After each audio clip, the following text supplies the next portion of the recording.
también en estos momentos saludar vía telefónica al doctor José Carlos Arias, doctor en economía y colaborador de Sin Línea MX. Me da mucho gusto saludarte, José Carlos. Hola Vicente, qué gusto estar con ustedes. Saludos a ti y a todo el público. Ahora sí que necesitamos de tus conocimientos para deshebrar, desmenuzar lo de la OPEP, porque ahora resulta que todos son expertos en negociaciones petroleras. ¿Qué fue lo que realmente ocurrió? ¿Un fue histórico de la 4T? Pues es que fíjate que ahora que pasaron de economistas a feministas a epidemiólogos, ahora de repente son expertos en petróleo y regresan a ser epidemiólogos. Bueno, ya sabemos, tenemos una epidemia de epidemiólogos y de economistas hoy día. ¿Cómo viste estas negociaciones? Hasta Bloomberg, las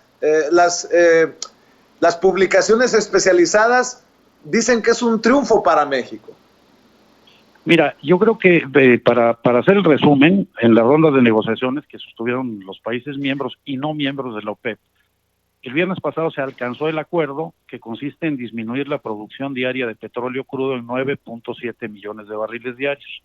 Hay que recordar que el mercado tenía excedentes de producto por alrededor de 25 millones de barriles diarios, y esto los va a reducir casi en 40%, en 39%, con lo que se espera que el precio del barril en el mercado internacional incremente su valor. Hay que revisar el contexto para entender las razones que dan origen a este acuerdo. En el último año, el precio del barril de petróleo había perdido más de 70% de su valor por un exceso de producto en el mercado. Esto se vio agudizado con la aparición del coronavirus en China, quien redujo sustancialmente su demanda de crudo. La combinación de estos factores provocaron que solo durante marzo, el precio del petróleo se desplomara en 41% del valor que tenía a principios de marzo, que ya era bastante bajo.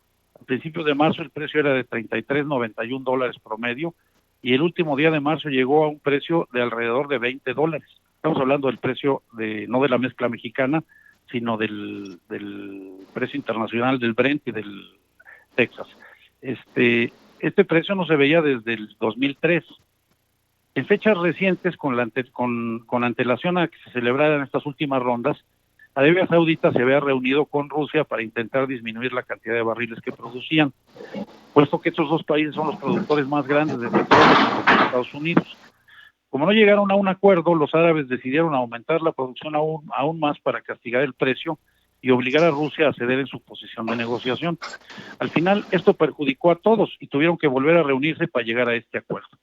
Como dijimos antes, el acuerdo general incluye una disminución de la producción global de crudo de 9.7 millones de barriles diarios, que se dará durante mayo y junio, o sea, de este año, esos 9.7 millones de barriles diarios, previéndose que esa reducción sea menor a partir de julio, alrededor de solamente 8 millones de barriles diarios de disminución, hasta diciembre. Y el año que viene, durante año y medio, hasta junio o julio del 22, lo reducirían en 6 millones, ya no 9.7. Pero estas cifras yo creo que se van a ir ratificándose en su momento. Lo harán una vez que se conozca el comportamiento de los precios en el mercado en el corto plazo de los meses que vienen, ¿no? No sabemos qué tanto vaya a repercutir esta disminución de producción en el precio internacional del barril en el corto plazo, aunque hoy mismo el precio del barril de petróleo Brent, que es el que cotiza más alto, ya se colocó un poco por abajo de los $33, cuando llegó a estar en 22, ¿no? Esta negociación entre los 27 países que participaron en ella implicaba que la gran mayoría de los países aplicaran una reducción de 23% en el número de barriles de petróleo que producen diariamente, a fin de alcanzar un monto de disminución de la oferta de entre 9 y 15 millones de barriles diarios. En la Junta llamó mucho la atención la postura de México, a quien se le pedía primero que redujera 400,000 barriles diarios en su producción, y después terminaron exigiendo 350,000 barriles diarios de disminución.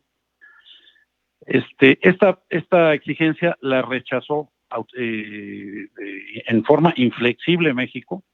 Este nivel de recorte de producción no lo puso ni a discusión, simplemente lo rechazó, estableciendo que su techo de disminución, nuestro techo de disminución, podría ser de 100,000 barriles diarios, ni uno más.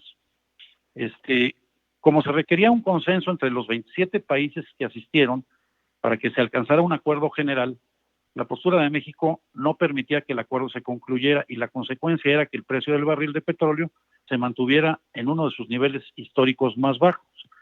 Esto hubiera perjudicado principalmente a los países que son grandes productores como Arabia Saudita, Rusia y Estados Unidos, porque serían los más afectados en sus ingresos por la venta del producto. Aquí México jugó sus cartas en una forma muy interesante y presionó fuertemente al grupo negociador de todos los países productores, logrando que los Estados Unidos accedieran a absorber la mayor parte en la disminución de producción que se le exigía a México para cerrar el acuerdo. Al final del día se generó un acuerdo paralelo de cooperación sin precedentes entre Estados Unidos y México para que este último solo redujera su producción en 100,000 barriles diarios y Estados Unidos lo hiciera en la cantidad que se le exigía a ellos y en otros 250,000 barriles diarios más para compensar lo que México no podía aceptar. Lo que inicialmente se percibía como una posición inflexible de México se pudo resolver con la cooperación de Estados Unidos una vez que el presidente López Obrador le explicó al presidente Trump en una llamada que sostuvieron cuando México se retiró de la mesa de negociaciones y que tiene un contexto particular que se debe analizar para entender por qué México actuó así, por primera vez en muchos años defendiendo sus propios intereses, de la misma forma en la que lo hacen todos los demás países en esas mesas de negociación. Si bien un acuerdo era necesario para aumentar los precios de petróleo, una disminución de producción en esa magnitud para México era más perjudicial que lo primero. Durante los últimos 14 años y hasta 2019, México había venido perdiendo producción de petróleo en forma constante, atribuible a una administración desastrosa de Pemex por parte de los gobiernos de Calderón y Peña Nieto, que hay que decirlo claramente, no puede ser casual, porque ningún administrador profesional, por imbécil que sea, puede acabar con una empresa exitosa de esa magnitud en un plazo tan corto, lo que nos hace inferir que la destrucción paulatina de Pemex fue intencional y planeada. Calderón recibió Pemex sin deuda, con una producción de más de 3 millones de barriles diarios de crudo y con un precio internacional del petróleo que ha sido el más alto de la historia. Durante su administración llegó a costar $110 cada barril de petróleo en el mercado internacional. En estas condiciones, a Calderón solo le tomó 2 años para comenzar a destruir la producción del crudo mexicano. Para darnos una idea, si en ese sexenio se hubiera mantenido la producción que se tenía hasta 2006, se hubiesen producido 1,237 millones de barriles de petróleo más de los que se produjeron y habrían ingresado 2 billones de pesos más de lo que se recibió en 6 años, 2 millones de pesos. De este tamaño fue la destrucción de la operación de Pemex por parte de la administración de Calderón. Adicionalmente, a partir del tercer año de su administración, Pemex comenzó a perder dinero, habiendo sido hasta entonces una empresa que reportaba utilidades superiores al 20% de sus ingresos anuales, y se comenzó a endeudar además, situación que a la fecha todavía no se ha podido revertir. Después de él llegó Peña Nieto con una pléyade de administradores laureados por universidades extranjeras y se consumó el desastre operativo de la empresa con una pérdida de producción en cifras muy parecidas a las de Calderón, además de la venta de las reservas a empresas extranjeras. A partir de 2019 se llevó a cabo un plan de rescate para Pemex, en el que los primeros objetivos fueron la recuperación de la producción y la reestructuración de su deuda. Se logró ya lo último como objetivo, la reestructuración de la deuda, y el primero que toma más tiempo está en proceso. Con un gran esfuerzo, Pemex no solamente logró detener la caída constante que venía registrando la producción en los últimos 14 años, sino que ya se encuentra produciendo 100,000 barriles más de los que producía a principios de 2019. Hay que entender que el plan de rescate de Pemex contempla que alcance una producción cercana a 2.4 millones de barriles diarios para 2022 y que manteniendo estos niveles pueda lograrse la autosuficiencia energética del país, lo cual es un asunto de seguridad nacional del que no se preocuparon los gobiernos anteriores. Y para que de esta forma venda los excedentes y apoye así a la economía productiva de México durante los años siguientes a 2022. En este contexto, una disminución de 350,000 barriles diarios en la producción de Pemex, que es la cuota de disminución que se le había asignado en la reunión de la OPEP, estaba fuera de cualquier discusión, porque comprometía seriamente el desarrollo de la economía del país en el mediano y largo plazo. Sin embargo, México jugó sus cartas en forma inteligente y logró varios objetivos. El primero, cooperar en el acuerdo internacional en la medida de sus posibilidades para que el precio del petróleo aumente. El segundo, alcanzar un acuerdo de colaboración sin precedentes con Estados Unidos que le permitiera lograr lo anterior. Y en tercero, mantener su plan de rescate de Pemex como uno de los motores de la economía en el mediano y largo plazo. Como yo la veo, salió mejor imposible, ¿eh? No sé cómo lo veas tú.